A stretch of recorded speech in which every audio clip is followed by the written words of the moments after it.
যদি পৃথিবীতে কেউ বলতে পারে যে মায়ের থেকে বেশি ভালো তাকে অন্য কেউ বাসছে, তাহলে এটা কি সত্য বলে প্রমাণ হবে? আসলে মাকে যে মাঘ মাসের পৌষ মাসের শীতের ভিতরে সন্তান যখন প্রস্রাব করে দেয়, তখন হাসতে হাসতে উঠে কাপড় পরিবর্তন করে নিজের ও সন্তানের, তারপরেও মায়ের মুখে হাসি। মায়ের সঙ্গে অনেক রকম ধোঁকাবাজি, বেইমানি, মিথ্যা কথা বলে মাকে অনেকভাবে আঘাত দেয়, তারপরও মা হাসি মুখে মুহূর্তে মাপ করে দেয়। সে মা।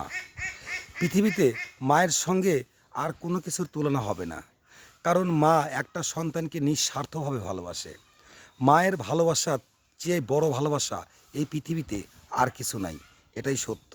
এজন্য সবাই সবার মাকে অবশ্যই বেশি বেশি করে ভালোবাসি, কারণ মায়ের ভালোবাসার ঋণ কখনো কেউ শোধ করতে পারবে না।